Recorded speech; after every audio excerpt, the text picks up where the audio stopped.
Sí, estamos grabando. Compartir pantalla. ¿Qué hizo? Es el HMI para que puedan sí, ver los chicos que están acá presencial.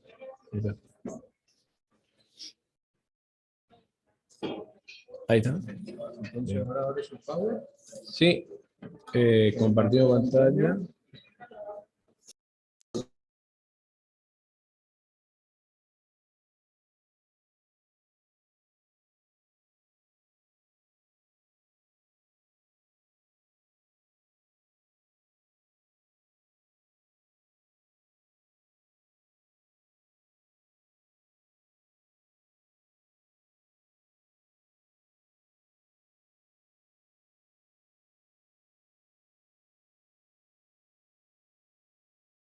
Ahí se ve la pantalla compartida.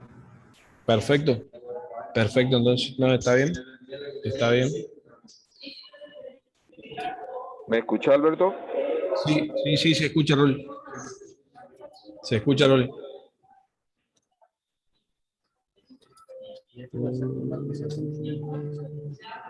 Esa es el pizarrón, sí. Espera, vamos a mirar. Vamos a ir para allá. Ah, el pizarrón acá, un poquito más acá. Ahí está. El cañón no es tanto. Sí, el cañón no es tanto porque se ve. Sí, ahí. Bueno, ahí sería. Claro, por más que. Creo que ahí está. ¿Te chiflo? Sí. Ahí está. Vía teléfono, vía celu de Germán. Sí. Gracias. Gracias.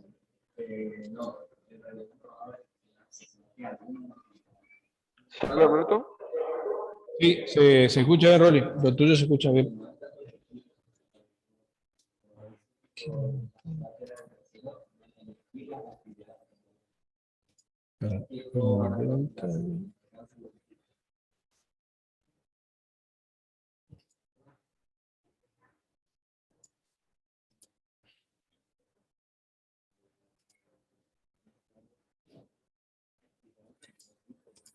¿Qué es lo que me dijo?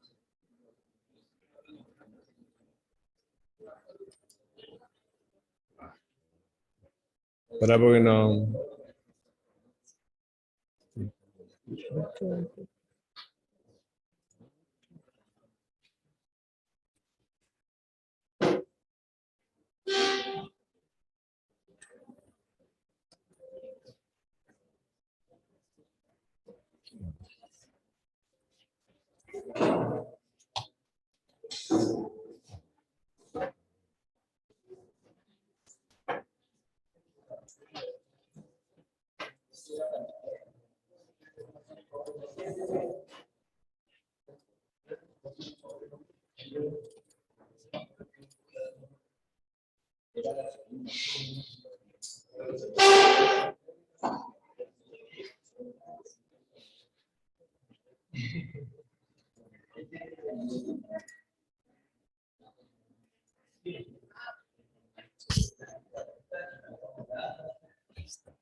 Bueno, ¿se escucha bien? Los alumnos y usted también. Bueno, en la clase de hoy ya vamos a enfocarnos en lo que es la resolución del práctico, o sea, la resolución de un práctico de diseño de espesores, que es lo que es lo que sería el diseño de un pavimento rígido. Siempre recordamos que estamos hablando del método PSA, ¿no? Ya un poco con toda la base que hemos visto, toda la introducción que hemos visto, recordemos cuáles son los datos para el diseño. Calidad del hormigón. Cuando hablamos de calidad del hormigón, nos referimos al módulo de rotura flexión del hormigón, el módulo de rotura de flexión del hormigón, y también como dato adicional, el módulo de Poisson del hormigón, digamos, el módulo de elasticidad del hormigón, también como un dato, pero que no lo usamos. Pero es interesante conocerlo, ¿no? No sé si vamos a llegar a ver en temas hacia el final de la materia ya el diseño, hablando de lo que es módulos ya, no por estos métodos empírico-mecanicistas, sino utilizando lo que son ya los módulos de los distintos materiales que intervienen en las capas, digamos. Pero bueno, ese módulo E, tampoco nombrado nomás por ahora, sí interviene dentro de lo que son las fórmulas del método, dentro de lo que son las fórmulas del método. Ya vamos a ampliar un poquito ese tema. Bueno, los datos sobre lo que está apoyado a la losa, a eso se refiere el punto 2. Los datos sobre lo que está apoyado a la losa, que sería, en definitiva, el K compuesto de subrasante y base, digamos. Valor soporte de subrasante, tipos, espesores, módulos de las distintas capas, también. Acá también sirve saber los módulos porque nos sirve a ajustar un poquito más los valores de K que obtenemos de las tablas, que las últimas que tenemos en cuanto a tablas para obtener valores de K son las tablas del ASPA, de la evolución del método PSA, de la American Concrete Pavement Association, o sea, la Asociación Americana de Constructores de Pavimento, que es una tabla que tiene los datos de módulo, digamos, pero entornos de módulo. Recordemos que el método no es sensible a los valores de las capas donde se apoya, o sea, por lo cual no tiene mucho sentido invertir, aparte de todos los conceptos que vimos, si es muy rígido, que no acompañan las deformaciones, todas esas cuestiones, hay una cuestión económica también, que es, no tiene mucho sentido invertir mucho dinero en una base de alto valor soporte, porque no me disminuye el espesor de la losa. No me disminuye el espesor de la losa. La base conviene que sea, bueno, cementada, como dijimos, ese sí un valor importante, y sobre todo antibombeo. Con el hecho de que antibombeo implica todas las cuestiones básicamente que hacen mucho el tema de, ¿cómo es? De los drenes que deberían acompañar. Bueno, entonces con esto obtenemos los datos sobre lo que está apoyada, los módulos de reacción de la subrasante, que sería acá, si es el concepto, recuerdan que esto es un poco conceptual. Si apoyamos sobre la subrasante, el valor es K simplemente. Pero en realidad ya hemos hablado y hemos dicho que siempre conviene interponer o construir una base debajo de un pavimento rígido. Una base cementada de ser posible. Obviamente también hemos hablado de lo importante o de la calidad que son, de las mejores calidades que son un hormigón pobre o una mezcla asfáltica, digamos. Y por supuesto que al interponer una base, finalmente obtenemos un KC, que sería un módulo de reacción compuesto. El periodo de diseño, ya vamos entrando, las características del tránsito. Esto es un poco el dato más árido de obtener las características del tránsito, porque necesitamos el TMA del camino que vamos a intervenir, ¿no es cierto? El tránsito por sentido, o sea, todo un censo necesitamos del tránsito, la cantidad, bueno, estimar una tasa de crecimiento del tránsito, que va a ser para el periodo de nuestra vida útil, para el periodo de diseño, distribución, como dijimos, y composición del tránsito. O sea, y después fundamentalmente las cargas por eje de ese tránsito, o sea, tener un censo de cargas del tránsito, que ese por ahí, dentro de por sí complicado de todo este tema, más allá que cuando tenemos estaciones de vialidad nacional, en la página podemos obtener prácticamente todo, terminamos suponiendo el tema de las cargas que están circulando esos camiones. A partir de ahí son suposiciones que ahora vamos a ver. Bueno, el factor de seguridad de cargas que ya vamos a ver, y el hecho, fíjense, el método que ya hemos hablado, si hay transferencia de carga en los bordes y en las juntas transversales. O sea, si tenemos sobreanchos o banquinas de hormigón vinculadas para que haya una real transferencia de cargas, y el uso o no de pasadores. Generalmente se recomienda el uso de pasadores. El hecho de no usar pasadores queda restringido a tránsito de tipo residencial prácticamente.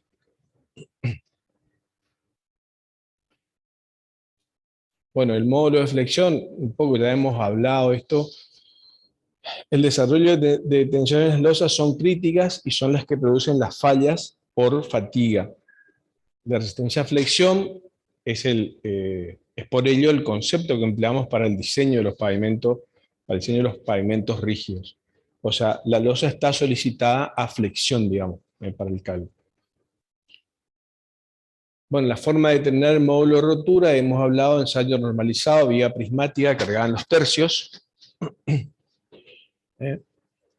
Bueno, en este caso la norma americana, la STM C78, también está explicado en la, creo que se les dio a ustedes las normas de Vela Nacional, y ahí también está explicado el ensayo. Básicamente, ya hemos hablado, cargan los tercios, y de esa forma determinamos el módulo de rotura o resistencia a flexión de una probeta de hormigón simple. Que es a los 28 días, recordamos, y habitualmente esta resistencia se correlaciona con la resistencia, o sea, tenemos que tener el estudio completo de ese hormigón, vamos a saber cuál es la resistencia característica de ese hormigón, porque el control de calidad en obra lo hacemos con resistencia a compresión, más allá de que a partir de determinado volumen también corresponde hacer ensayos de resistencia a flexión. La calidad del hormigón recomendada oscila entre los módulos de rotura de 4,2 a 5 megapascales. Ese es el entorno, ¿no? El entorno de resistencia a flexión más o menos recomendada. Y bueno, la fórmula que ya vimos, no nos vamos a repetir, según agregados redondeados o agregados gruesos, es una fórmula recomendada. Nosotros deberíamos tener cuál es el coeficiente que aplica para nuestro hormigón, para nuestros agregados, digamos. Cualquier cosa me paran y preguntan. Fíjense que esta recomendación, por ejemplo, está sacada del método ASTO. Hay cosas que usamos el método ASTO, sobre todo en la parte de diseño de juntas y esas recomendaciones. Y en este caso, por ejemplo, ¿cuáles son los módulos de rotura? En este caso está tomado, insisto, del método ASTO. Fíjense que el entorno por eso de 42 a 48, para autopistas 48, carreteras 48, zonas industriales y urbanas principales, avenidas urbanas sería 45, y urbanas secundarias, del tipo residencial, 42 kilos por centímetro cuadrado de módulo de rotura recomendado para el diseño. ¿Sí?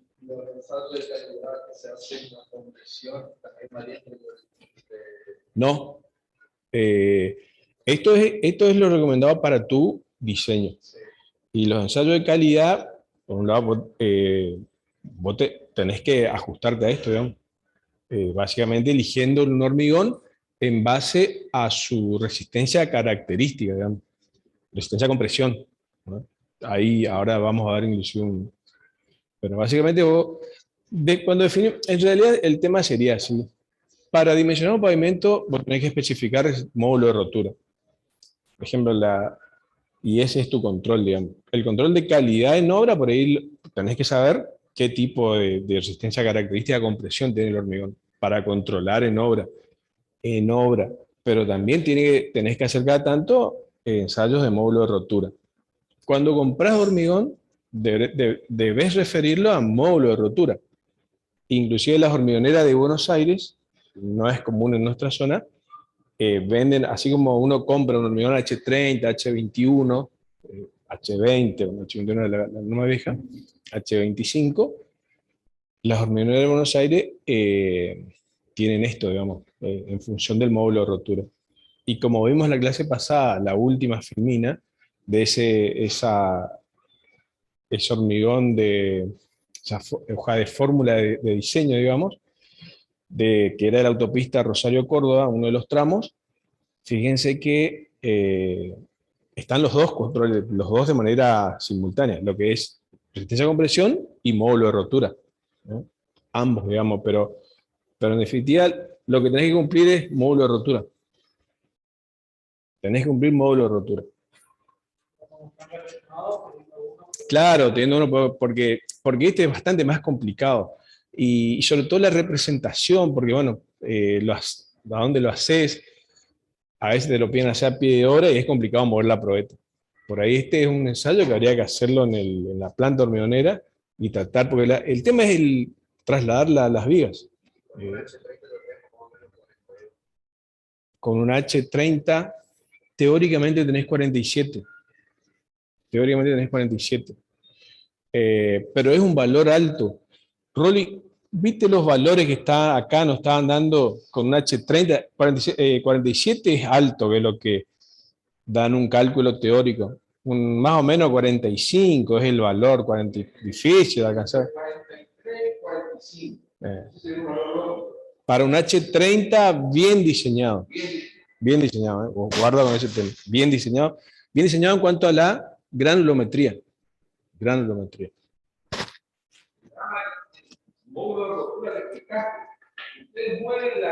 Eso.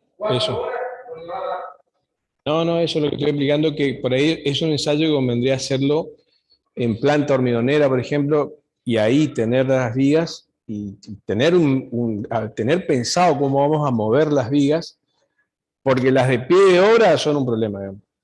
Porque una fisura que se genere en la viga ya rompe todo lo que es la representatividad del ensayo.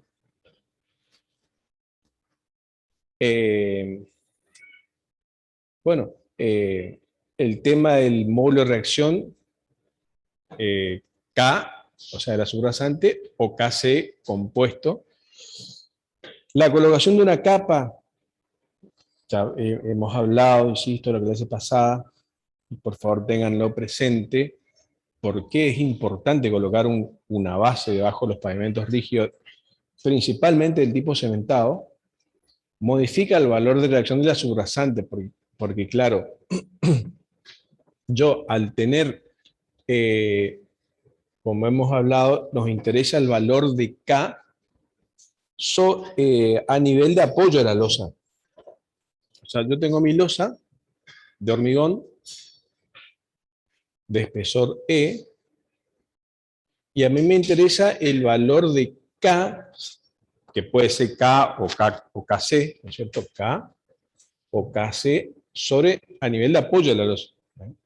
Y a partir de ahí, yo tendré las distintas capas, o simplemente una base debajo, y obtendré un K compuesto como valor datos para el cálculo de los espesores, un KC.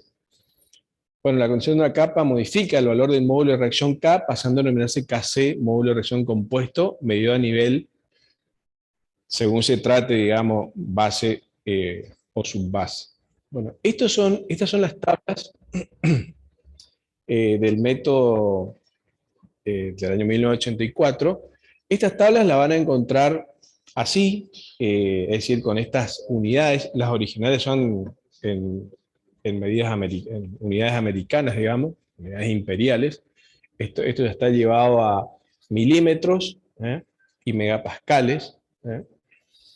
Y bueno, en base a esto, en este caso, el primero es valores de K para el caso de no tratadas. Fíjense que no tratadas, acá entran, por decir suelo, sería un estabilizador anular, serían las no tratadas. Y en este caso, bases tratadas con cemento, ¿no? Después vamos a ver que hay otras tablas un poquito más evolucionadas que fueron apareciendo en base a las investigaciones que se hicieron. El periodo de diseño. El periodo de diseño es la vida útil teórica del pavimento. La pregunta es, ¿qué es el periodo de diseño? Es la vida útil teórica del pavimento antes de que éste requiera una rehabilitación importante o su reconstrucción.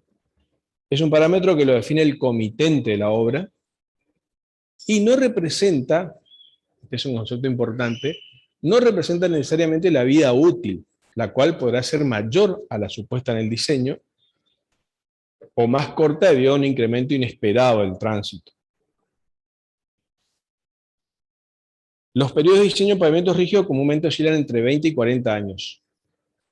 Bueno, algunos países de la Unión Europea han utilizado hasta 50 años, y Estados Unidos también, pavimentos de prolongada vida útil, y está escrito en inglés ahí, que son para pavimentos básicamente de caminos muy importantes, autopistas y demás, en donde fundamentalmente interrumpir la vía es muy costoso, digamos, para el usuario. Y esto es importante, quería volver a este concepto de no representa necesariamente la vía útil, porque por lo general, un pavimento rígido bien diseñado tiene una vida útil bastante mayor a la que uno calcula 25 años, más o menos sería el periodo de la vida medio a considerar, 25 años. 20 yo creo que es un poquito, podría ser, pero para un rígido deberíamos tomar un 25 años, digamos. Pero bueno, está abierto, eso queda a criterio del comitente.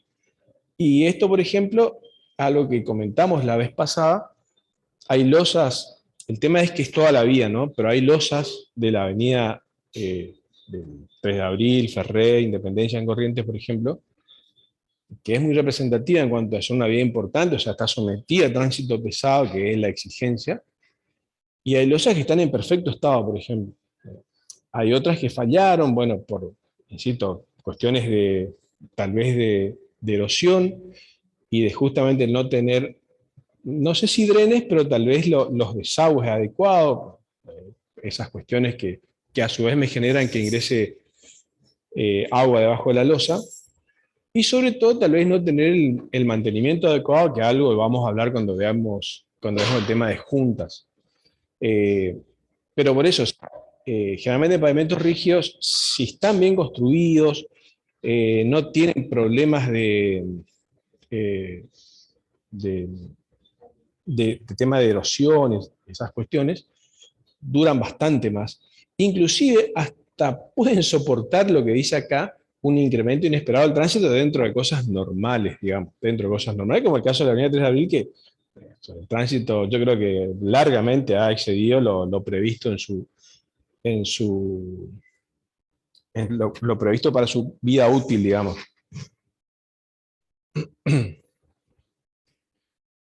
Bueno, del tránsito, como un poco hablamos, necesitamos las configuraciones de cargas, las cargas por eje, las configuraciones de cargas por eje. Las cargas para eje simple, tándem y también triple, considera el método, eje simple, tándem y triple. Y para el diseño estructural se consideran aquellos vehículos con una configuración mínima de 2 ejes y trasero con duales. O sea, el camión, el chasis solo, de ahí para arriba, digamos, en cuanto a los vehículos. Siempre vehículos pesados. El método no tiene en cuenta los vehículos livianos. No tiene en cuenta los vehículos livianos. O sea, todos vehículos pesados para arriba. Ejes simples, dobles y triples.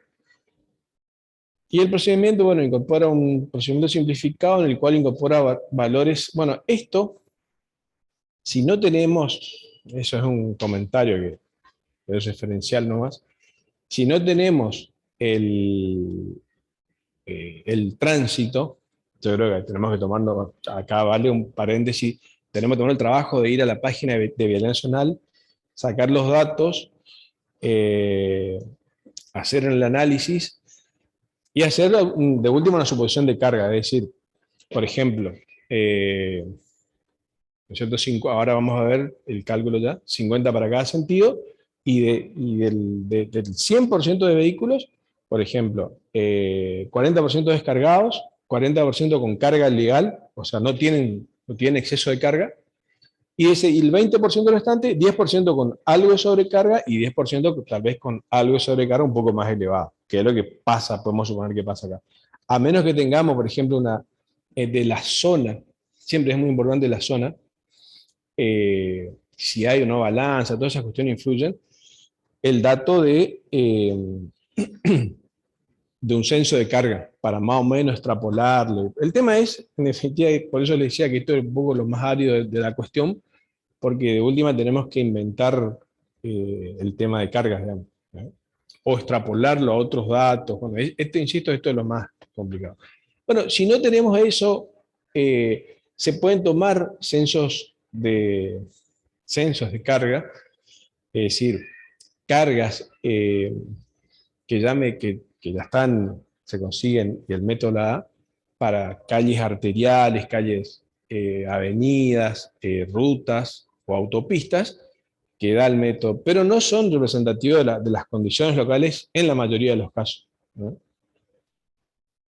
Por eso resultará lo que les estoy comentando una mejor práctica analizar hipótesis de carga posible o extrapolando ascensos de carga conocidos, ¿eh? Y a partir de allí, con la configuración de ejes que podríamos sacar de la página de Vialidad Nacional, ¿eh? O de censos que podamos tener, eh, previendo a partir de allí las distintas hipótesis de carga, que son la mitad de vehículos cargados, la mitad descargados, y de esa, los que están cargados, bueno, suponer un tanto por ciento a carga legal y un tanto por ciento, por ejemplo, con exceso de carga, que es lo que pasa en la realidad. El factor de seguridad de cargas. Bueno, este factor de seguridad de carga tiene toda una historia de por qué empezó, también así como veamos todos los antecedentes del diseño de pavimentos rígidos. Finalmente se lo mantuvo como un factor de seguridad que se usa para otro tipo de estructuras en lo que es la ingeniería, y es un coeficiente que me mayor a las cargas y toma los siguientes valores, que son los recomendados por la PCA. Para autopistas y rutas de alto volumen de tránsito pesado, toma el valor de 1,2. Para arterias importantes con moderado tránsito pesado, 1,1. Esto en definitiva refiere a la cantidad de tránsito pesado. Y para vías de bajo volumen de tránsito pesado, menos de 200 vehículos pesados por día, o calles residenciales sin mayoración. Recordemos que estamos viendo cada uno de los elementos ya para entrar directamente en la planilla de diseño. Bueno, los criterios de diseño del método, un poco ya lo veníamos viendo, son los de fatiga y erosión. O sea, el método hace una verificación a fatiga y otra verificación a erosión. La fatiga es el principal modo de falla en los pavimentos de hormigón, y es la fatiga que me produce las tensiones de flexión en las losas. O sea, fatiga por tensiones de flexión. Y el criterio de fatiga establece que el pavimento puede fallar por repeticiones de cargas que producen tensiones de trabajo mayores al 45%. Es decir, si mi tensión de trabajo es menor que el 45% del módulo de rotura, si esta es la tensión que me produce la carga, ¿no es cierto? O sea, la carga, o sea, un vehículo o un eje cargado me produce una tensión de trabajo que es menor al 45% del módulo de rotura. Esa carga puede pasar una ilimitada cantidad de veces que no va a generar consumo de fatiga. A partir de que la tensión de trabajo, tome valores mayores al 45% del módulo de rotura, ya la cantidad empieza a tener un límite, digamos, para lo cual se usan las curvas de fatiga, que ahorita vamos a ver. No es un coeficiente de impacto, son ensayos fíjense, curvas de fatiga. Esperen, quiero ver. Ahí está. Estas son las curvas de fatiga del método PCA. Fíjense que son distintas curvas de distintos investigadores, ¿no? Acá tenemos aplicaciones de carga, o sea, cantidad de veces de aplicaciones de carga hasta la falla, y allá la relación de tensiones. Fíjense que si es 0,45, es infinito, digamos, a partir de que empieza a subir la relación de tensiones, o sea, a partir de que mi carga, por ejemplo, estoy en un 50% del módulo de rotura, estoy en 60, por ejemplo, para hacer un poquito más, fíjense que si esta es la curva de la PCA, se va a romper, ¿no es cierto?, la probeta entre 10 al cubo y 10 a la cuarta veces de repetición, porque es fatiga.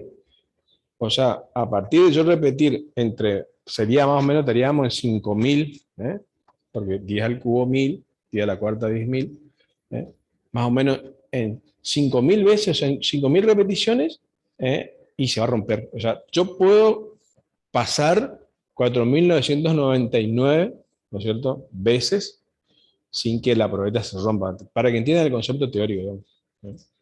Y estas son las curvas de distintos investigadores y también la de la PSA, digamos. Ese es el tema de cómo se estudian las curvas de fatiga. ¿De qué fatiga? De fatiga a esfuerzos de flexión en probetas de hormigón simple, digamos, ¿no?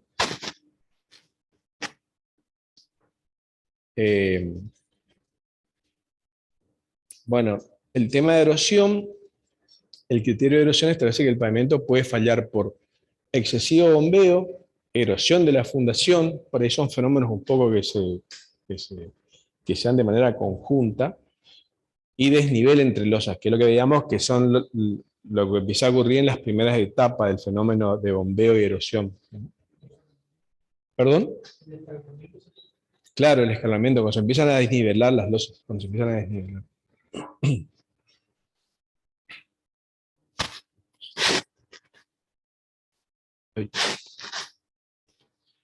Bueno, el procedimiento de diseño de análisis se basa en un exhaustivo análisis de tensiones y de flexiones, en un método empírico mecanicista, como hablamos, mediante programas de computación de elementos finitos, y su aplicación contempla las situaciones críticas en juntas, esquinas y bordes de losas de tamaños definidos. Eso un poco lo que vimos, ese análisis, es lo que haría el método. Y como comentario les digo que el elemento sería como una caja negra, o sea, las fórmulas están definidas, están las fórmulas, son unas cuantas fórmulas medianamente engorrosas. Si usted, lo que vamos a ver en la planilla de Excel, lo quieren hacer, o sea, yo les doy, tenemos las fórmulas, no son comunes de encontrar, o sea, no, pero están las fórmulas, ¿no es cierto? Se aplican las fórmulas y obtenemos el dato en definitiva, de erosión y de fatiga de esa carga, que me genera esa carga, porque se analiza carga por carga. Lo hacemos de manera computacional o con una planilla Excel, por ejemplo.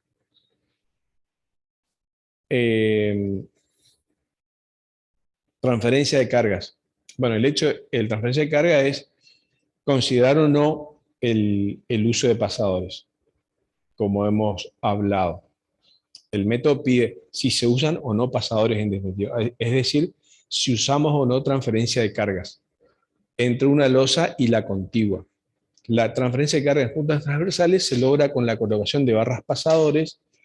Todo esto vamos a verlo en profundidad cuando veamos juntas la clase que viene. Bueno, son barras de acero liso entre 20 milímetros y 38 milímetros, separados, bueno, 30 centímetros, ahora por ahí no vamos a profundizar esto. Y en los casos de pavimentos de bajos volúmenes de tránsito pesado, suele configurarse, que hablamos en la clase pasada, la transferencia de carga a la trabazón intergranular. Por lo general, los bajos son muy bajos volúmenes de tránsito pesado para no colocar pasadores, ¿no? Menos de 200 vehículos pesados por día. Así, toda la recomendación es colocar pasadores, ¿no? Porque hacen la vida útil del pavimento. Pero colocar bien los pasadores, que es otro tema que vamos a ver cuando veamos juntas y proceso constructivo. Deben estar bien colocados. Y bueno, los pavimentos con juntas, de las distintas posiciones de la carga sobre la losa, las que resultan críticas, ya hemos visto ese análisis, rápidamente lo repetimos, no nos vamos a detener en esto ya vimos, inclusive ya entró en el coloquio, seguimos nomás con esto. Lo mismo que cómo es la ocupación de carga sobre la calzada, las curvas de fatiga, el número de repeticiones permitidas para un eje dado, porque esto es para, o sea, para una carga, por eso dice para un eje dado, se determina en base a la relación de tensiones. Tensión de flexión dividida el módulo de rotura, siempre el módulo de rotura es a 28 días. Esa carga, ¿no es cierto?, es la que tiene una determinada cantidad de posibilidades de ocurrencia de la misma, por eso es resistencia a fatiga. Se emplea la hipótesis de Miner, que expresa que la resistencia de fatiga no consumida por una carga queda disponible para la otra. En el diseño de un espesor de un pavimento rígido, el consumo total de fatiga no debe exceder el 100%. Y bueno, esto es una característica del método, lo que dice a continuación, que debe reconocerse que un ligero cambio en el espesor de la losa produce un marcado cambio en el consumo de fatiga. Esa es una característica del método que vamos a ver cuando empezamos a usar la planilla de cálculo. Por ejemplo, yo tengo un espesor de 20 centímetros y estoy con un consumo de fatiga de, por ejemplo, del 90%. Parecería que yo puedo bajar el espesor, por ejemplo, para optimizar mi diseño y aproximarme al 100%, al 99%, sería un diseño óptimo. Pero ¿qué pasa? Yo bajo el espesor, por ejemplo, a 19 y el consumo de fatiga se me va a 160, por ejemplo. O sea, el método es muy sensible a esos cambios de espesores, digamos. Es una característica propia del método. Una vez que uno se familiariza con el método, bueno, ya va teniendo en cuenta esas cuestiones. Y sí. No, es una característica ya de las fórmulas empírico, mecanicistas que tiene el método, y así resulta, digamos, es muy finito, digamos. Nosotros usamos ahora la planilla de cálculo, que lo que uno pone es verificar el espesor o calcular el espesor y te da el espesor mínimo que te llega al 99% de U. O sea, recuerden que estamos dimensionando a fatiga o a erosión, o sea, y me llega al 99% de uno de los dos casos, según sea la cuestión, como vamos a ver, ya nos vamos acercando a eso. Bueno, como vimos, como son las curvas de fatiga típica, esta es finalmente cómo queda, vieron la curva anterior, que era la del método PCA, la que se usa es esta.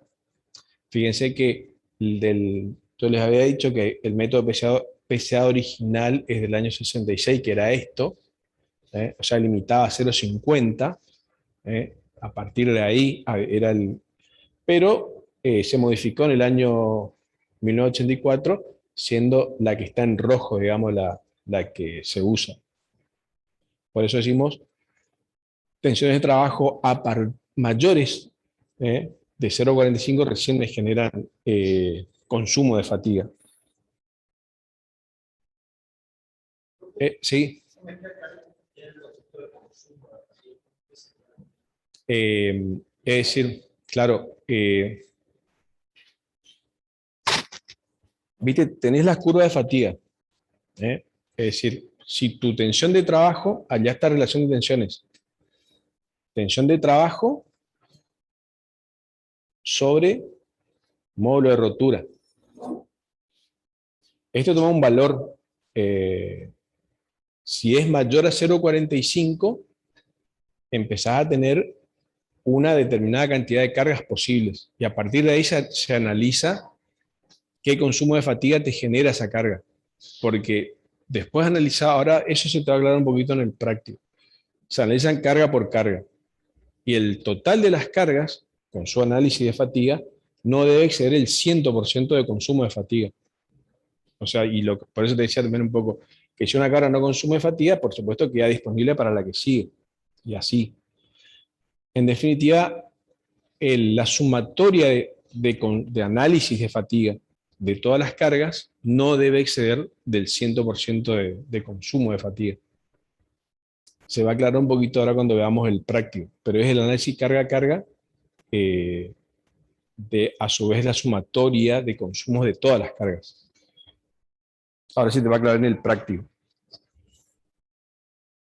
Lo mismo pasa para el análisis de erosión, digamos, es el mismo concepto en cuanto a la manera de analizar. Bueno, existe un importante modo de deterioro que es la fisuración por fatiga. Y después tenemos el concepto de erosión del material debajo y los costados de la losa.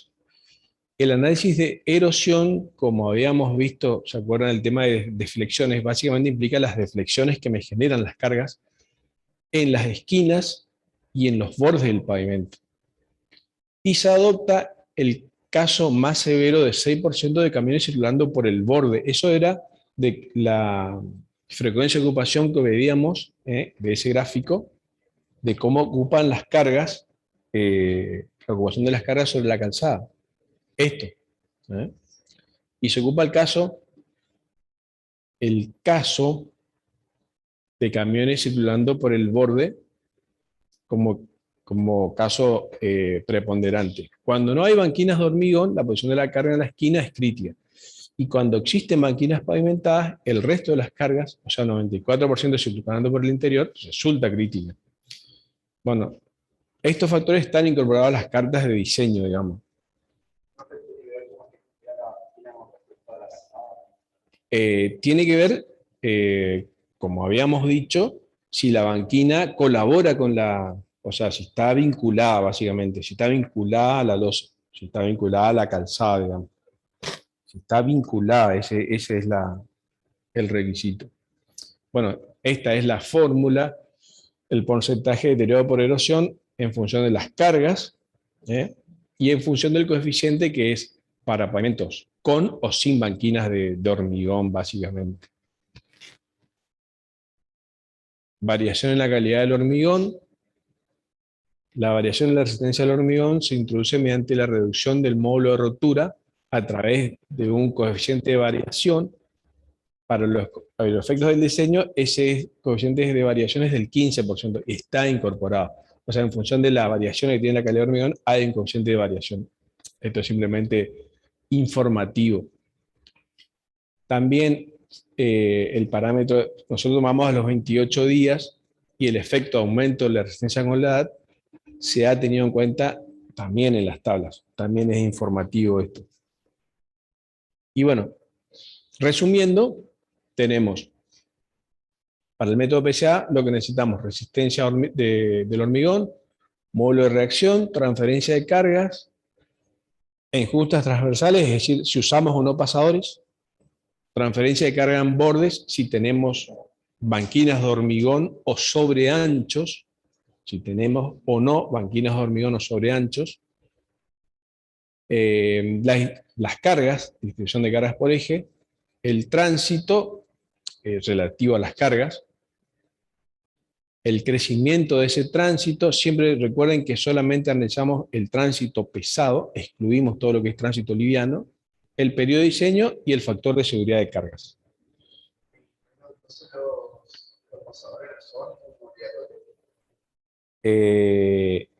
A partir de determinada cantidad de tránsito son obligatorios, ¿no? O sea, no son obligatorios en realidad.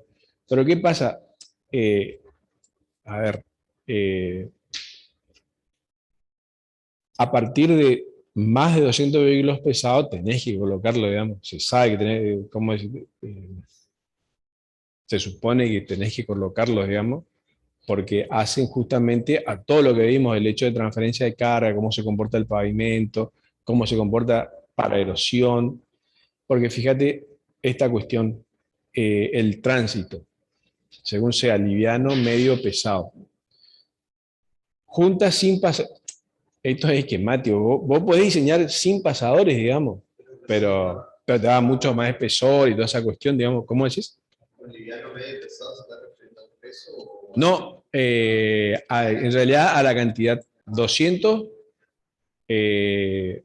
algo de 800, y ahí está. ¿Sí?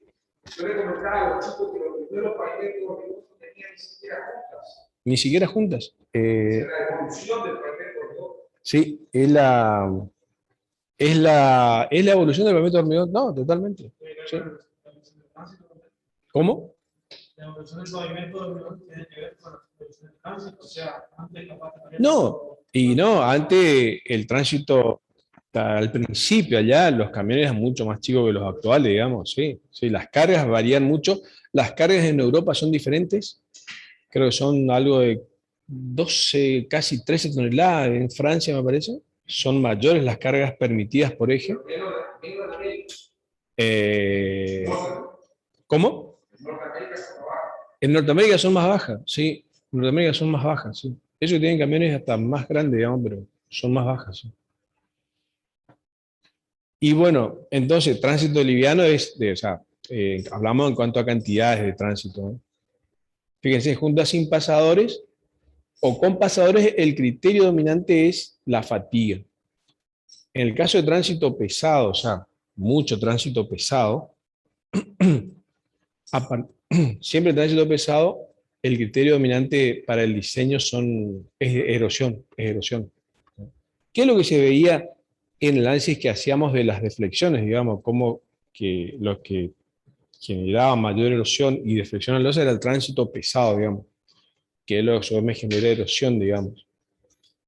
Eh, Siempre es importante uno puede diseñar porque el método me permite diseñar sin pasadores, pero van a ver que los espesores también, hay una cuestión económica también, los espesores que dan son mucho mayores, justamente por cómo está, eh, piensen un poquito de todo lo que hablamos en las clases pasadas y esta clase, cómo está armado el método, da mucho, claro, y claro, y exactamente, y a partir de ahí, recuerden que el hecho de colocar pasadores hace que colaboren los vecinos. Tener banquina pavimentada, que esto es un tema, por ahí, como les había dicho, por cuestión de economía, por ahí con 30 centímetros ya es suficiente, digamos, para tener un sobreancho, que sería sobreancho, no máquina pavimentada, y que te ayuda a disminuir el espesor. Porque si no, bueno, y ahí está el hecho de justificar el uso de los pasadores, nomás, a partir de ahí. Ese espesor, mucho mayor espesor de hormigón que te va a dar el cálculo. Bueno, y a partir de ahora cambio el PowerPoint, vamos a entrar en lo que es la planilla. ¿Los chicos están virtual? ¿Todo bien? Pregunto. Sí, Alberto. Bueno, Sí, profe. perfecto. Bueno, esto ya vimos. Y bueno, aquí vamos a entrar ya en unos pequeños, llamémosle calculitos previos necesarios para el uso de la planilla. Eh, bueno, este es un proyecto de duplicación de calzada existente. El suelo rasante es una 6. Recuerden que yo les decía que el método por ahí no amerita hacer ensayos de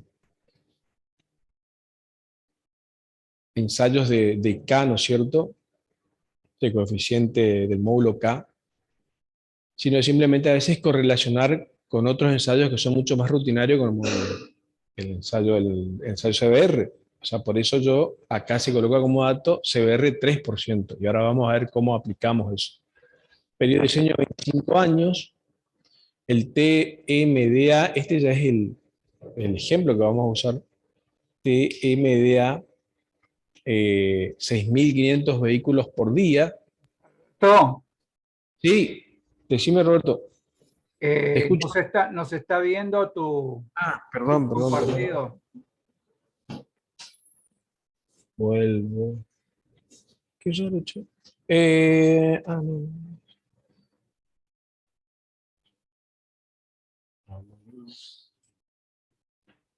Compartir con ustedes. Ahí, Ahora sí. bueno, vuelvo un poquito atrás.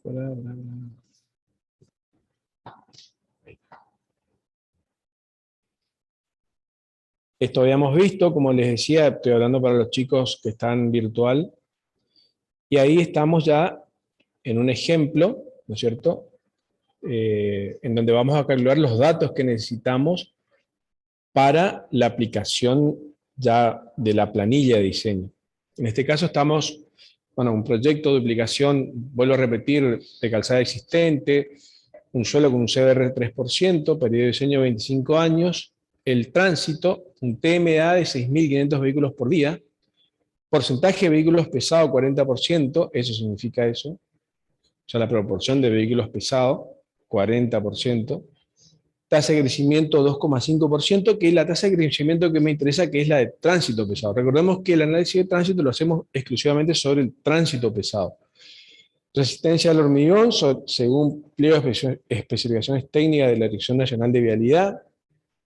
Bueno, resistencia al hormigón debería ser mínimo un H30, como la vimos en clase pasada. Para nuestra zona H30, o sea, si tenemos ya congelamiento, uso de sales, como habíamos visto, ya la tendencia es a H35. Empleo de pasadores en juntas transversales, sí se va a emplear, y banquina pavimentada.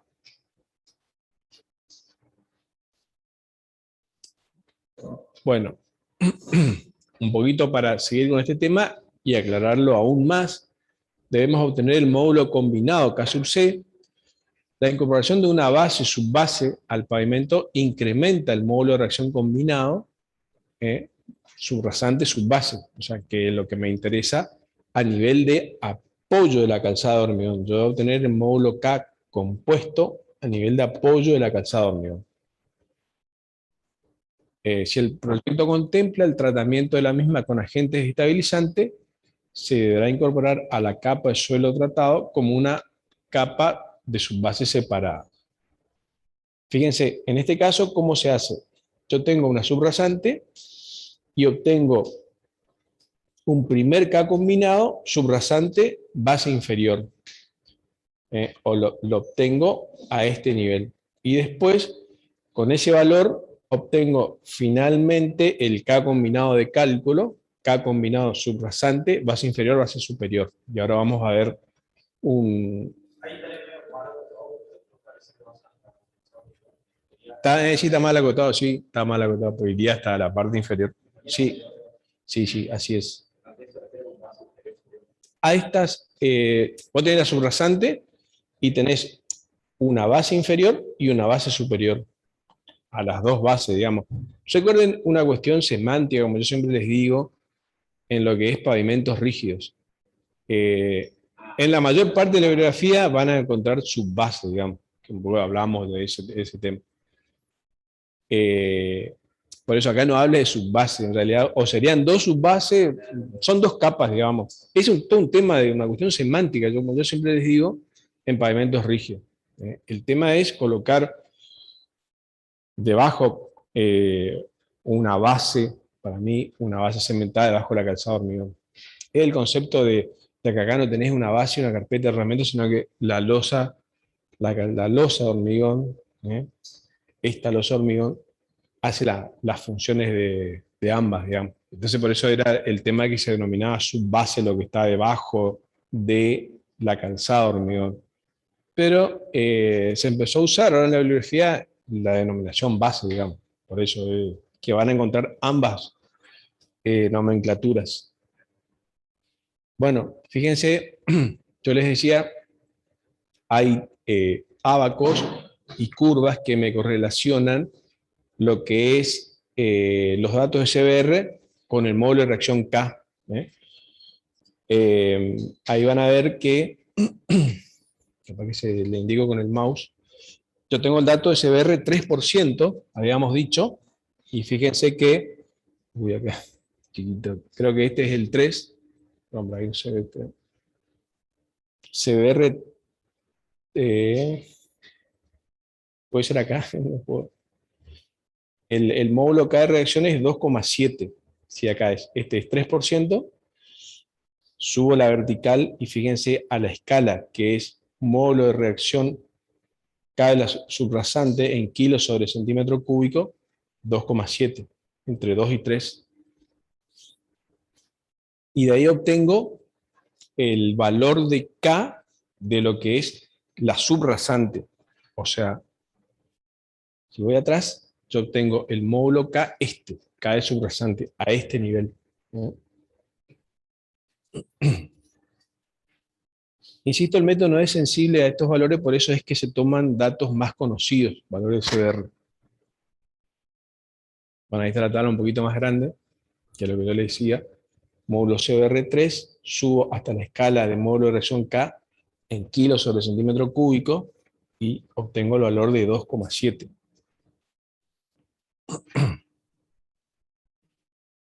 Bueno, en este caso, 2,7. Este es el primer módulo, el primer valor K compuesto que obtengo. Llamémosle, fíjense, le denomina subbase a la base 1, como estábamos recién viendo. Bueno, en estos casos resulta conveniente incorporar una capa de subbase que permitirá mejorar la condición de apoyo y homogeneidad. Siempre conviene, cuanto más capas tengas que son tratadas, ya tiene la capa de por sí un mejor control de calidad, mejor compactación, me mejora el paquete estructural claramente, ¿no? En este caso es una capa no tratada. Esta, ¿se acuerdan que habíamos visto esa tabla del método PCA? Que voy a volver para atrás porque me gustaría que ustedes vean, es la misma tabla en otras unidades simplemente. Permítanme volver para atrás. Es esta tabla. Tengo que ir, bueno, para no salirme nomás del Power, si no tengo que volver. Es la tabla que veíamos tipo en la tercera diapositiva del Power anterior, en donde me daba los valores de K para materiales tratados y para materiales no tratados. Bueno, esa es esta misma tabla llevada a valores, ahí estaba en milímetros y megapascales, en este caso está en kilos sobre centímetro cúbico. Es la misma tabla. Esta tabla es de las originales método PCA que la van a encontrar en PSI, digamos, en unidades imperiales, unidades americanas, digamos. La forma de usar esta tabla es la siguiente. Acá en esta columna yo tengo los valores de K, llamémosle la subrasante, o sea, sobre lo que estoy apoyando mi capa. Tengo 2,7, entonces debo interpolar, o sea, estoy en 2,7 según el valor que recién hallamos. Y el espesor, estos son todos los condicionamientos, el espesor de esa subbase que voy a construir es de 20 centímetros, o sea, 200 milímetros. Entonces interpolo entre 150 y 230. Yo adopto 200 milímetros. Yo adopto, sé que va a ser una capa de material no tratado, o sea, un estabilizador anular, o un buen suelo seleccionado, por ejemplo, un 2,4, que va a tener 20 centímetros de espesor. Y obtengo, interpolando, un valor K combinado al nivel subbase de 3,9. Y con ese valor voy a hacer la siguiente iteración o el siguiente cálculo, que es el K compuesto ya a nivel de apoyo a la losa, que es el que me va a servir para el cálculo. Esta era la tabla que yo les decía, que ya es del ASPA,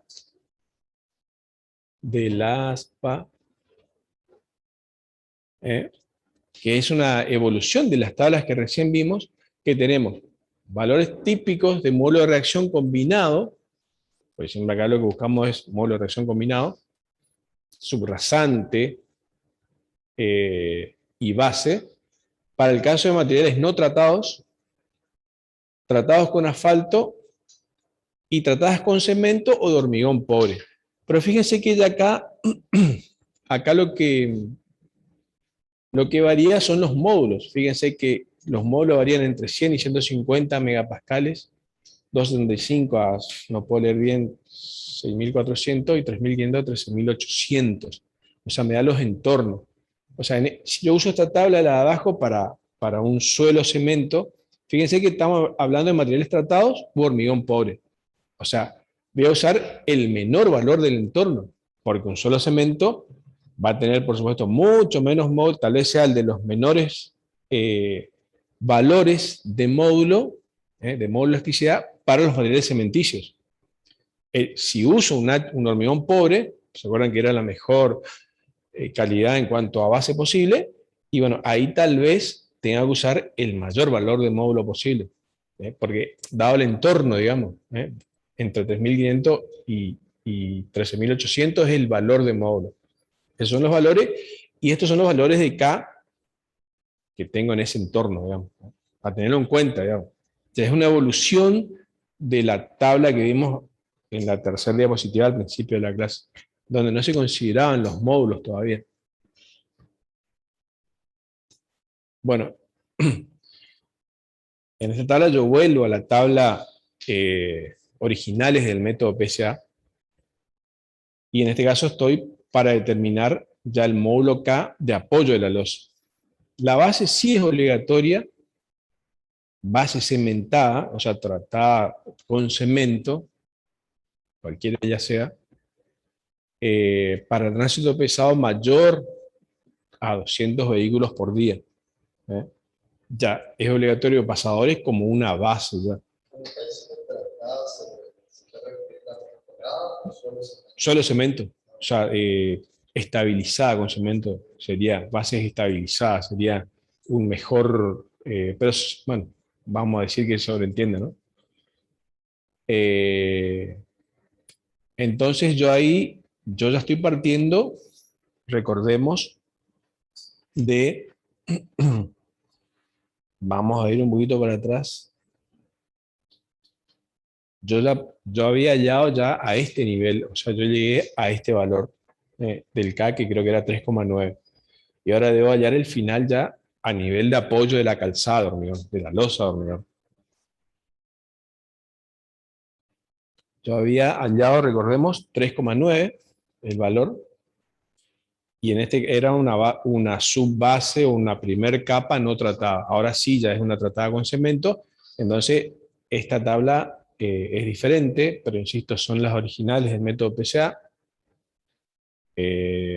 traducidas las unidades a milímetros y a kilos sobre centímetro cúbico.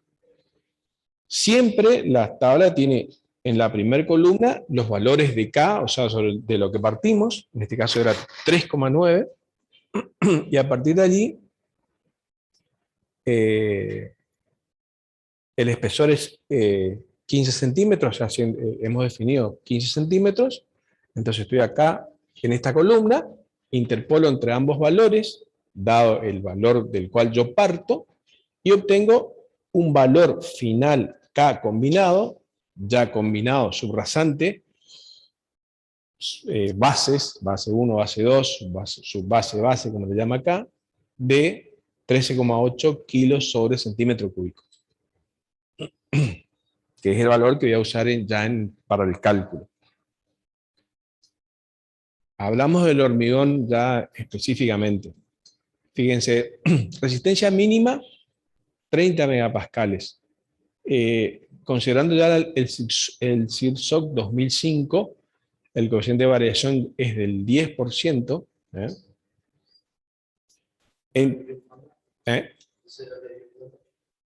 Perdón, no te escuché.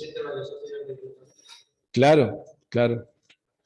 Exactamente. Viste que así habla el 2005, habla del coeficiente de variación, digamos. Aplicamos la fórmula para ese caso, para ese caso de desvío estándar, que es del 10% para considerar el 2005, y obtengo una resistencia media de 34 megapascales, resistencia media.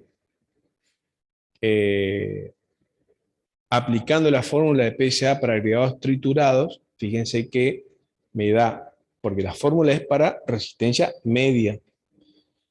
En la mayoría de los casos se trata de agregados triturados, o sea, sería 0,8, obtengo un módulo de ruptura de 4,7. Dicho sea de paso, es un valor alto, como recién les dijimos. Estamos en un hormigón H30, resistencia mínima, habla en realidad es característica de 30, pero para un H30, un 4,7 es alto, digamos, es un valor alto. es más razonable 4,5, 4,5 podría ser lograble, para un H30, digamos. Por eso, para que tengamos en cuenta. En este ejemplo, el valor que obtiene aplicando las fórmulas que vimos. O sea, está a nivel gabinete, digamos. Todavía no tengo mayores datos, entonces yo eh, eh, hago mi desarrollo y obtengo un módulo de ruptura de 4,7. Está bien también tomar, por suponemos experiencia proyectista, un 4,5, digamos, porque sé que es lo que yo voy a obtener sin problemas. Si yo pongo un valor 4,7 alto, también genera un problema después en obra, porque no pasa a ser lograble, digamos, ¿no? En función de la obra. En la autopista, como veíamos en la clase pasada, Rosario-Córdoba, en donde la cementera vinieron a hacer el hormigón, dicho así textualmente, la cementera vinieron y ellas se encargaron del hormigón, más allá de que después esas correcciones fueron justamente porque la cementera querían vender cemento, tenían un alto contenido de cemento, más todos los problemas de la arena, bueno, correcciones que se hicieron, se bajó el contenido de cemento. Es importante que la cantidad de cemento, ustedes les va a tocar esa ingeniería que es la ingeniería sustentable, digamos, o sea, hoy día todo debe ser sustentable. Entonces la cantidad de cemento debe ser la justa, la necesaria, pero ser una cantidad sustentable. Fíjense que en esa fórmula que veamos, bajaron la cantidad de cemento, la redujeron, ¿no es cierto?, bastante, y obtuvieron, creo que era 4,7 el módulo de ruptura por proyecto. Ahí sí podemos exigir con todos los controles, ahí sí es exigible, es lógico, digamos. Y creo que era un H35, me parece. Pero bueno, el tema es, hoy hay que pensar en la palabra esa de sustentabilidad que hace justamente un poco a la economía de materiales dentro de lo pensado ingeniermente, digamos. Y creo que es lo que le dice la gente de hidrología, digamos, en cuanto a los diseños de alcantarilla y todas esas cuestiones, digamos. Como dicen, antes los ingleses hacían sus puentes no sé, a 6 metros de alto, digamos. Hoy si vinieran de nuevo a hacer todos esos estudios, y estarían mucho más bajos, digamos. O sea, esa es la ingeniería sustentable, digamos, que es con la que ustedes se van a encontrar en su vida profesional. Y bueno, el tránsito, el tema del tránsito. Los datos TMDA, porcentaje de vehículos pesados.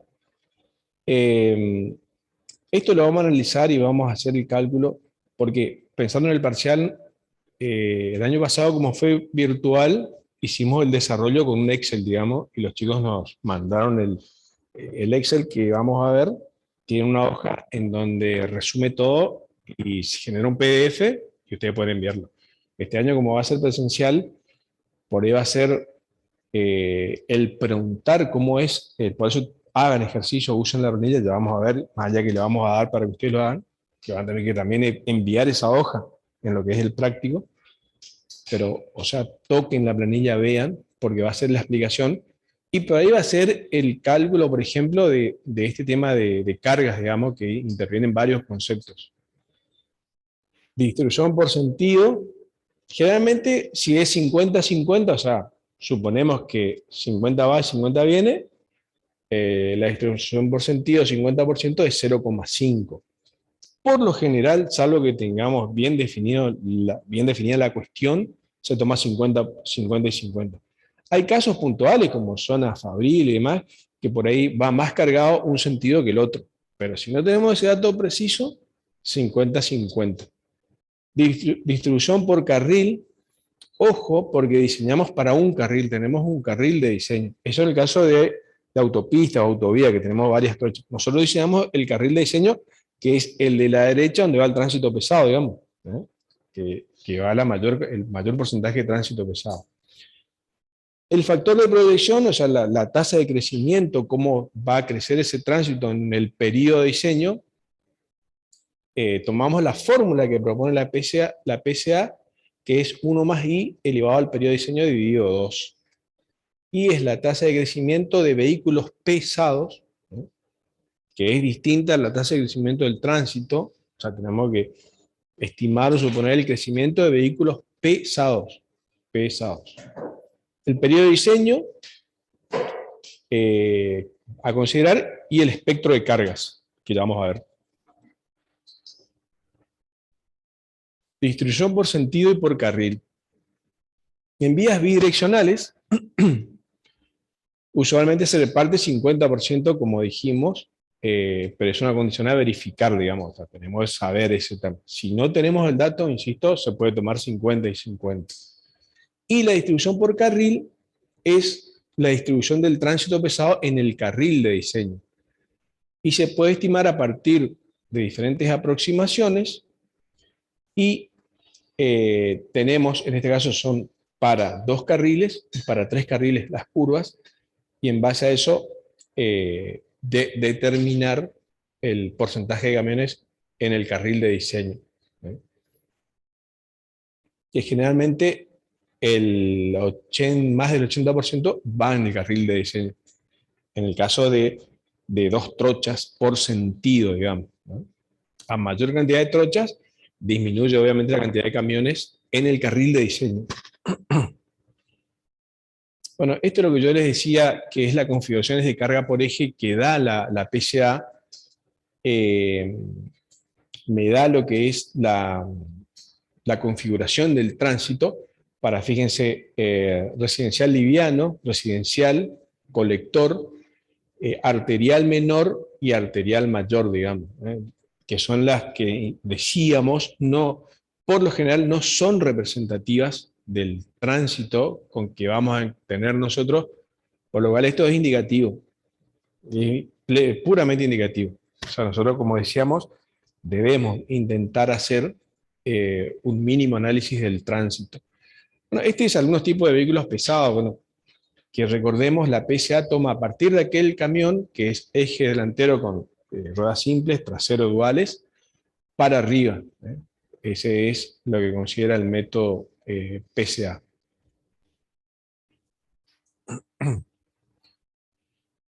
Y el espectro de cargas en estudio. Lo que se hace es considerar ejes por cada 1000 vehículos pesados.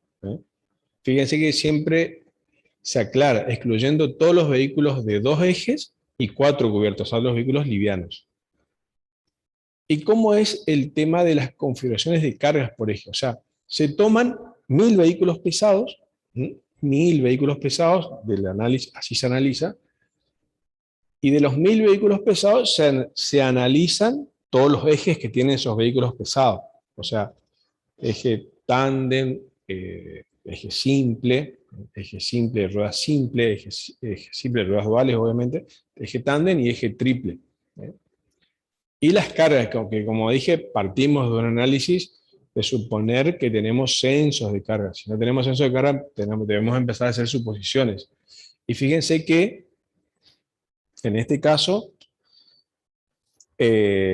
bueno, hicimos el desagregado del tránsito y tenemos que ejes simples, carga de 11,55 toneladas, tenemos 124 ejes.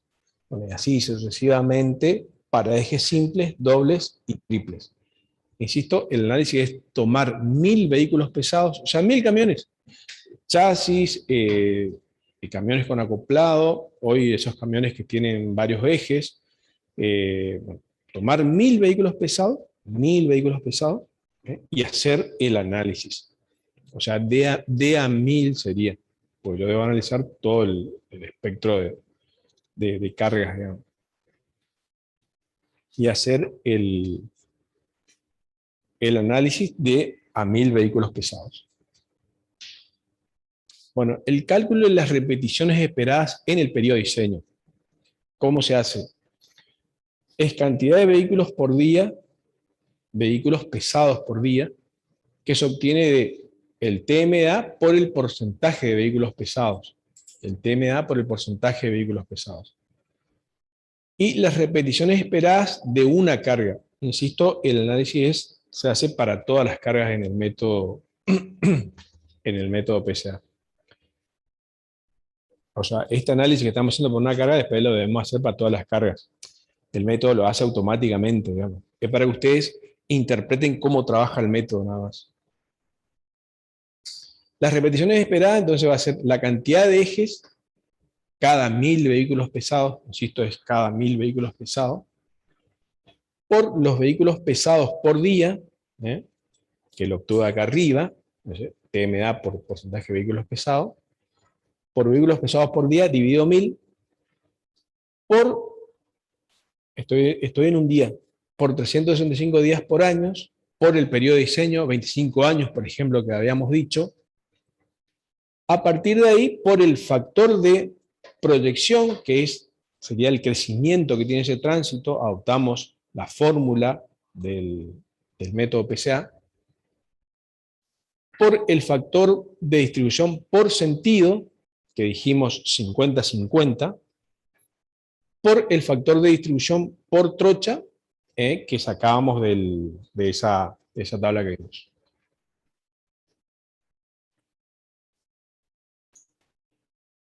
Procedimiento de diseño, verificación de un espesor propuesto. Bueno, a partir de ahí vamos a la planilla de diseño y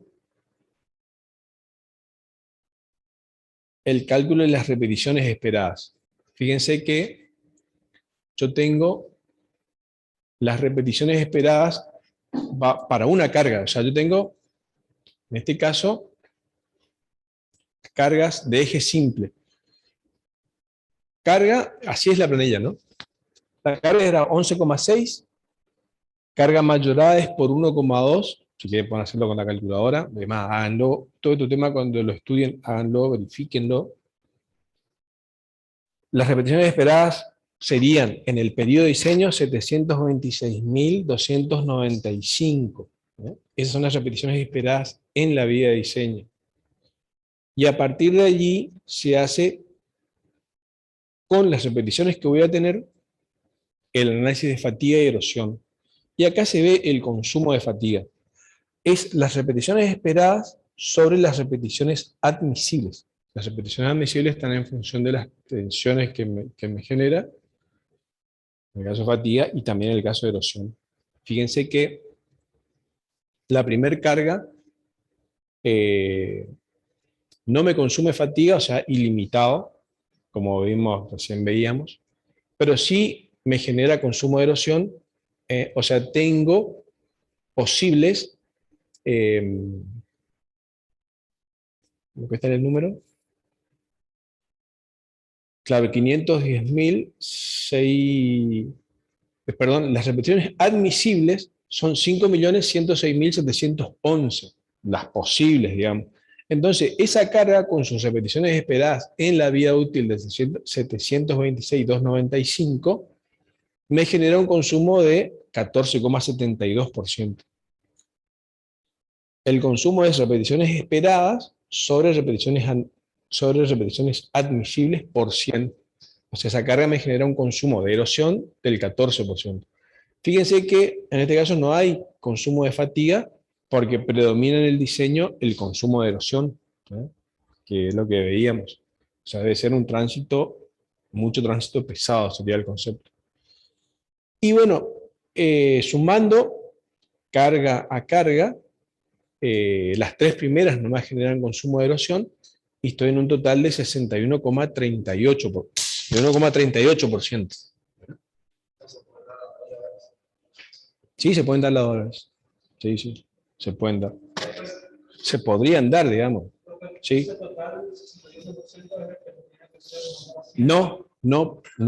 Está bien tu pregunta, porque estamos solamente en eje simple. Cuando yo analizo el total de las tres cargas, por eso vamos a ir ejes, ese dice dobles, fíjense 20, 96, triples, y acá está el total, que no hay una, no sé, este sería el total, esto es simples, dobles y triples, y acá está la sumatoria, que vemos en esta planilla. Y ahí está, claro, y fíjense que el criterio dominante es el de erosión, en este caso no consume fatiga, el criterio predominante es el de erosión, 99,1%. En algunos tiende a consumir un poco, y si el tránsito liviano, todo fatiga, digamos. ¿Cuál? Claro, claro, no, quiere decir que no se superó el 0,45 de relación de tensiones. Esa es, relación de tensiones. Esto, relación de tensiones.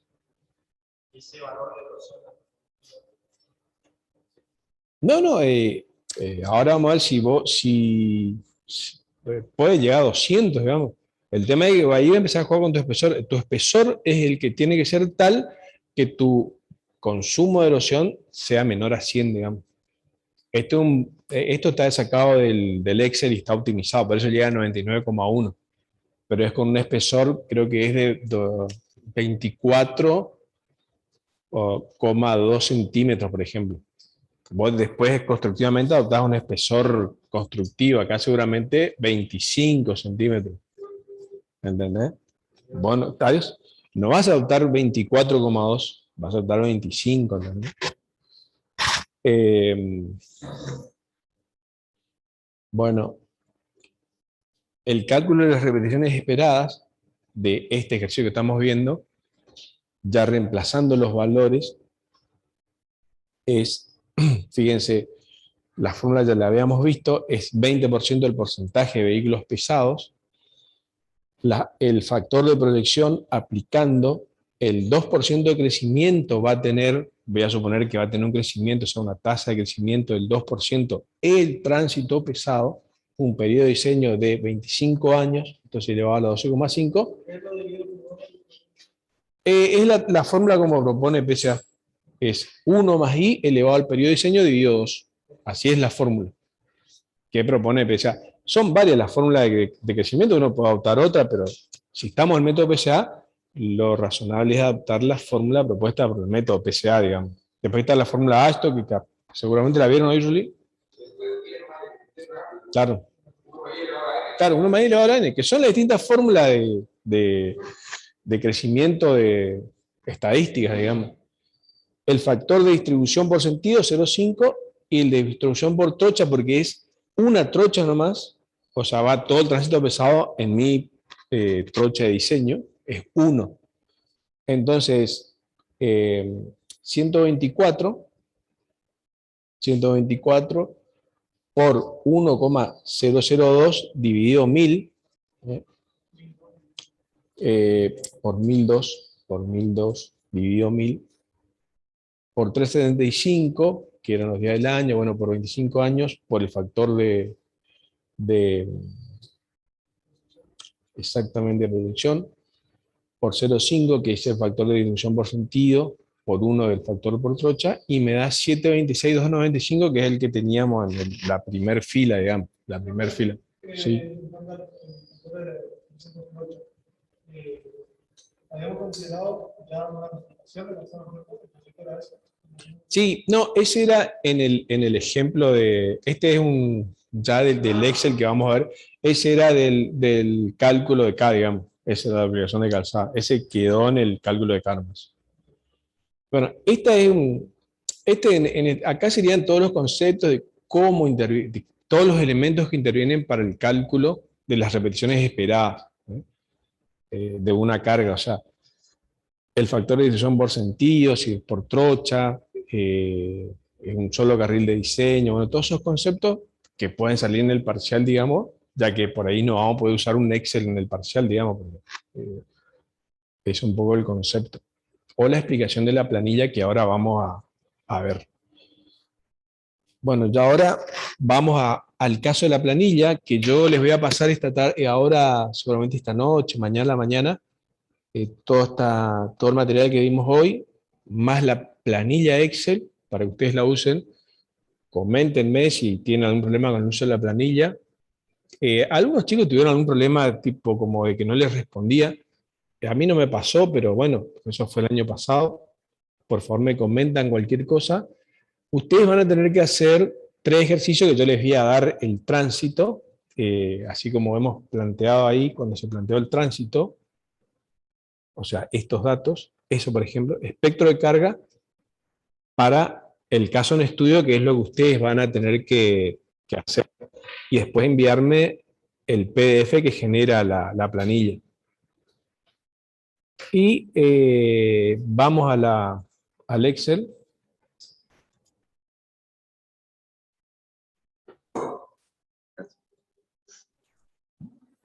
Esta es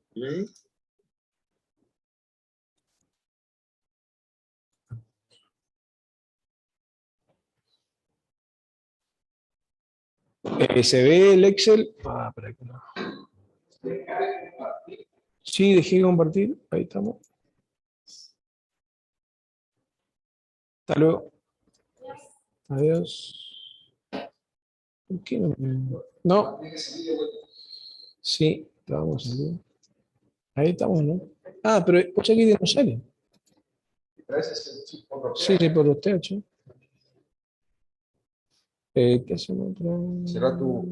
Será. Ahí está. Ahí está.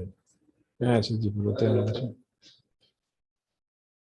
Vamos a compartir. Ahí está. Ahí está. Bueno, ahí está. ¿Ven el Excel? Estamos terminando, así que ya estamos en el Excel. ¿Se ven, chicos? Sí. ¿Los virtuales ven? Sí, se ve, ahí me escribieron los chicos. Fantástico.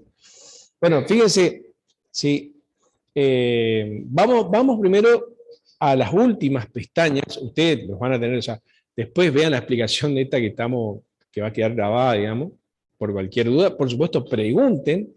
Es una pequeña, creo, una vez que la encuentren bastante fácil. Yo diría, vamos a los espectros de carga. Fíjense, son las últimas pestañas. Fíjense que en la última pestaña están espectros de carga predefinidos. Son espectros de carga X, digamos, están ahí. Estos son los espectros predefinidos. Te van a ver acá que este espectro predefinido 2, acá hay varios, es el que nosotros tenemos ahí como ejemplo. El que recién el ejemplo que vimos, que estaban en el Power, en la filmina, era este. Espectro 1 que dice. Es el espectro predefinido que uno pone acá, ¿no es cierto? Y carga 1155, ¿ven ahí? 1155, carga para eje simple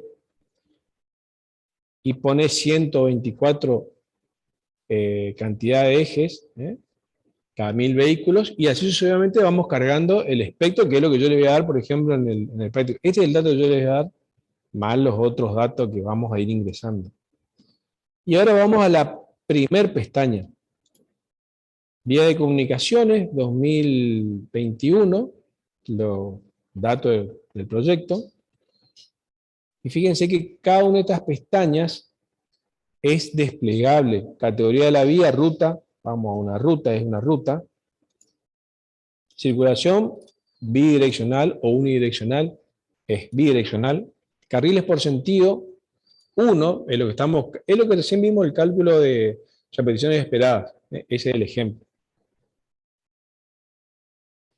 Vamos a ir viendo después, una vez que lo empiezan a usar, insisto, preguntan cualquier duda. Periodo de diseño, como dijimos, 25 años. Se carga, como vemos ahí, podemos poner 20 años. El caso del ejemplo es 25 años. Espesor estimado, simplemente indicativo, 230 milímetros. Simplemente indicativo. No hace un... Datos completos, me aparece abajo. Si no está completo algún dato, me aparecerá, ingreso un valor en milímetros, opcional. La planilla aparecen esos mensajes que vemos ahí, al lado de la celda. Inclusive me aparece con recomendaciones del valor que estemos por cargar ahí. Vamos entonces, datos completos, primer pestaña, vamos a la segunda. Y ahí estamos. Tránsito medio diario anual, dato, 5.000 cargos, 5.010 vehículos. Porcentaje de vehículos pesados, 20%. Quiere decir que tenemos un tránsito pesado de 1002 vehículos por día, que es lo que me interesa, 1002 vehículos por día. La tasa de crecimiento es otro dato, 2%, 2%. Fíjense que si yo pongo 3%, cambia el valor del factor de proyección, aplicando la fórmula de PCA, como ven ahí en la celda que sigue a continuación, 2%. Y bueno, acá, coeficiente de distribución por sentido, 50%. Si yo pongo, será otro el valor a considerar, pero puedo poner 45. Sugerido 50, dice la planilla. Insisto, si no tenemos datos, es otro dato que hayamos obtenido de un censo que sea válido, es 50. Y para el caso que estamos viendo, como tenemos una sola trocha por sentido, el coeficiente de distribución por carril es 100%. O sea, todo el tránsito pesado va en esa trocha nomás. Datos ok. Y la cantidad de ejes equivalentes, o sea, la cantidad de ejes equivalentes, que sería un dato ASTO, está abajo, que me calculó 28,25 millones. Siguiente. Es un valor bastante alto porque estamos hablando de 25 años, digamos. Son bastantes años. Estructura. Hormigón y calzada. ¿Qué puedo hacer ahí? Fíjense, el hormigón. Estimado por resistencia a compresión. Le estoy mostrando las opciones. Resistencia media a compresión, 340. Agregado triturado, 34 megapascales. Ahí está. 34 megapascales, 4,7. ¿Bien? Resistencia media de compresión. ¿Bien?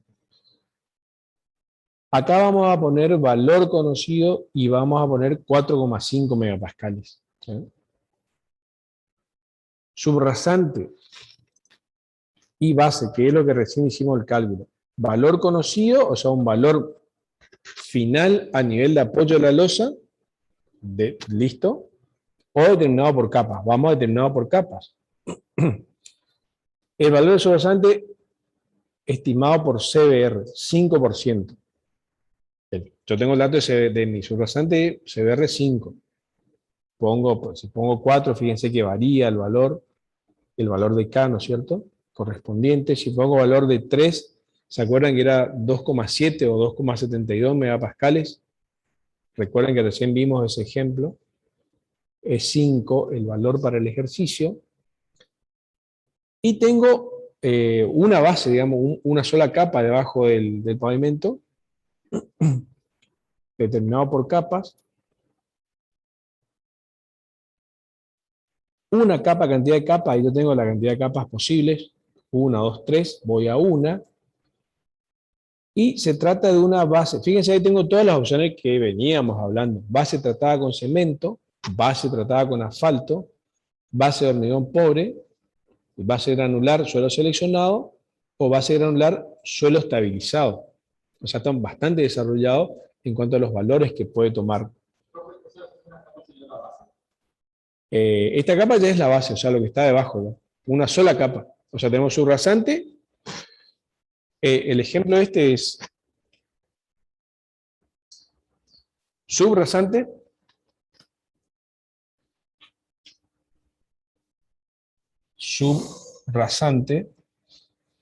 CBR igual a 5%. Base o subbase. Suelo cemento, o sea, o material tratado con cemento, suelo cemento.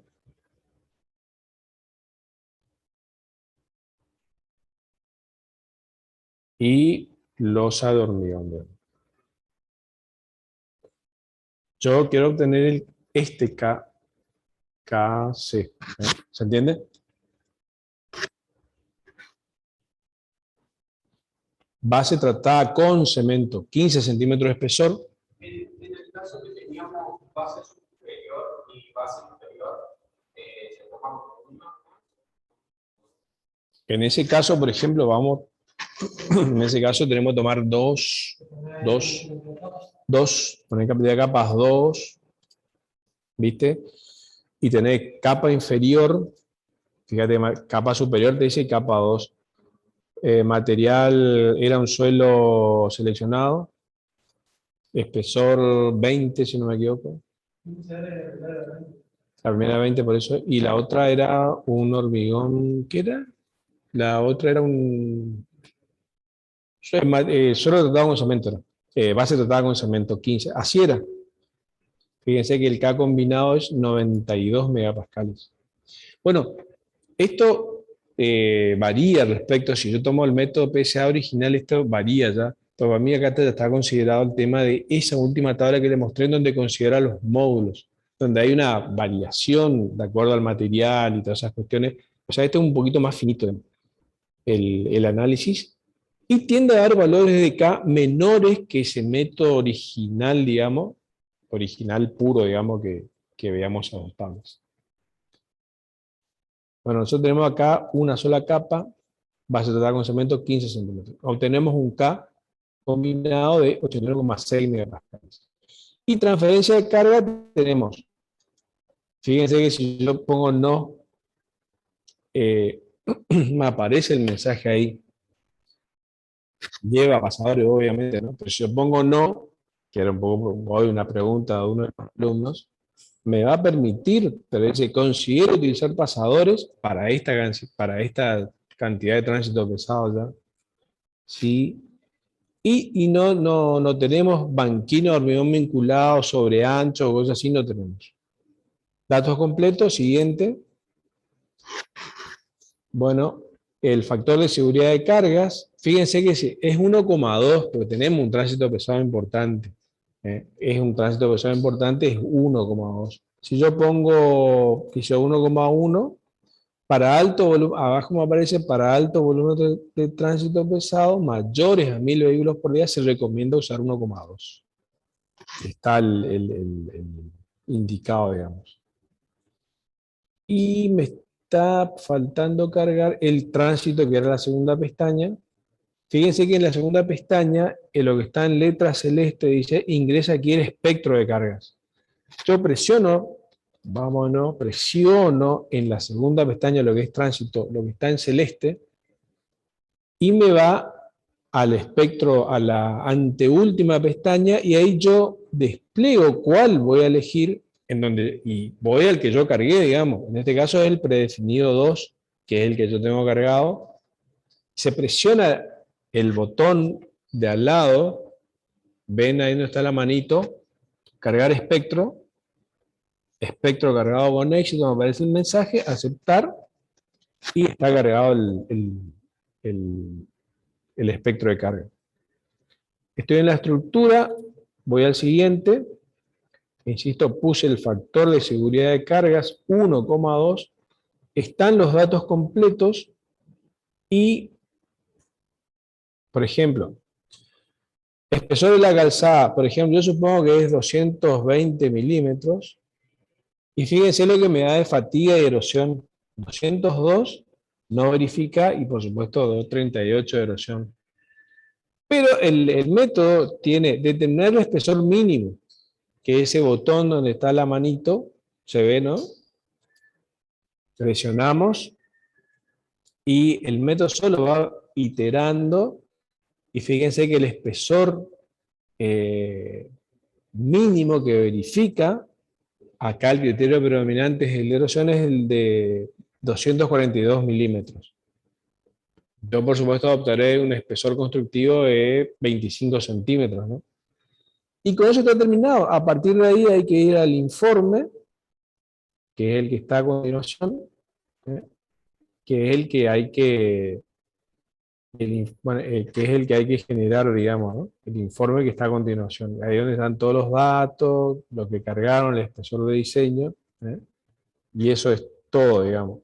Que es el que es lo importante acá, el ingreso de las variables, y cargar en la planilla de espectro, que es la anteúltima, cuáles son las cargas, cuáles son las cargas, el espectro de carga sería, para después es lo que me va a tomar, digamos, el cálculo de la planilla propiamente dicha. Sí, fíjense que este espectro definido 2, el predefinido 1, cargar espectro, es este. Porque en la última están todos los espectros. Fíjense que acá está el espectro predefinido 1, predefinido 2, o sea, en la última hay que cargar predefinido 3, 4, 5, no están cargados, o sea, ustedes pueden usar esos espectros con lo que ustedes quieran. Y acá, elegir el espectro de carga y cargar el espectro. Espectro cargado con éxito. Espectro cargado significa que ya lo toma la pestaña de tránsito, digamos. Y bueno, para terminar ahora vamos nuevamente, te voy a salir acá, ¿por qué nuevamente? Déjame compartir pantalla. Quiero ir a, ¿se ve, no? Ahí nuevamente la filmina. Bueno, quiero ir a las conclusiones del cálculo, que es el criterio de verificación. La fatiga total, ven los que están en virtual, ¿no? Se ve, ¿no? Yo calculo que sí. Si aparece acá. Rolly. Sí, sí, sí. Sí, calculo que sí. La fatiga total de un pavimento corresponde a la sumatoria de la fatiga consumida por cada grupo de cargas. O sea, la fatiga es la total consumida por las de eje simple, eje doble y eje tándem. El daño por erosión total corresponde también a la sumatoria de la erosión consumida por cada grupo de cargas. Para que constituya un diseño válido, como hemos visto, la fatiga total y el diseño total por erosión deben ser inferiores al 100%, ambos. O uno u otro, obviamente, siempre menor al 100%. Generalmente, como dijimos, predomina uno de los dos en el diseño. Usualmente, bueno, el criterio de fatiga controla el diseño de los pavimentos de bajo tránsito pesado, de bajo volumen de tránsito pesado, a eso estamos hablando. En general, los ejes simples causan un daño mayor por fatiga. El criterio de erosión controla el diseño de pavimentos de elevado tránsito pesado. En general, los ejes tándem causan un daño mayor por erosión. En definitiva, lo importante es, fíjense que ya ahora con el hecho de la planilla de Excel, uno puede ya jugar de muchas cosas, ya ir, intervenir, hacer lo que se dice, hacer un análisis de sensibilidad, probando una base u otra, teniendo en cuenta, todo, siempre pensando que estamos hablando de costos, digamos, optimizando el costo, digamos, ¿no? Y a su vez, teniendo en cuenta, bueno, que el método, qué calidad de tránsito estoy ingresando, qué calidad tiene mi estudio de tránsito, que es muy importante, sobre todo el tema de los pesos, ¿no? Bueno, les vamos a pasar entonces, esta noche o mañana ya, lo que son el práctico. Van a ser tres ejercicios que van a ustedes desarrollar y enviar el práctico.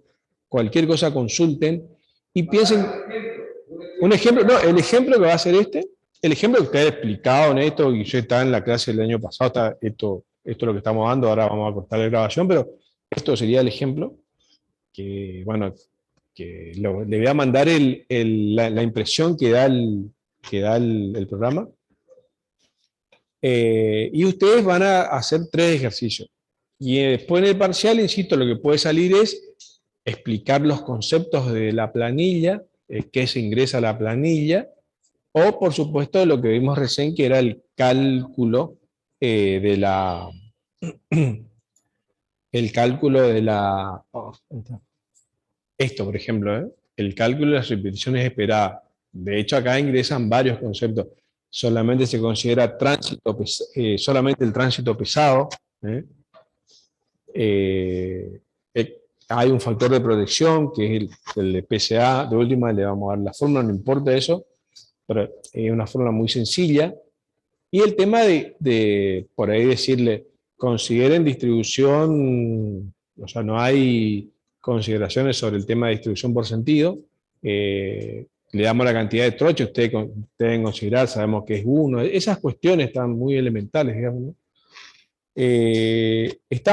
Cualquier duda, por favor, está abierto el grupo o mi celu directamente, con muchos chicos por ahí me consultan, y nos quedan a partir de ahora lo que es el diseño de juntas, o sea, el hablar de juntas y plantear lo que son los diseños de juntas.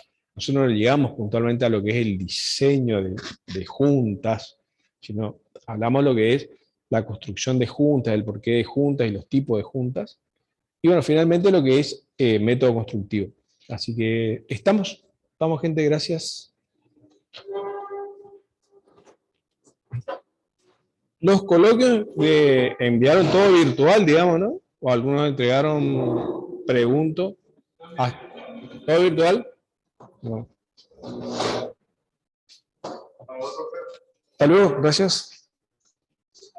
Sí. Sí. Sí.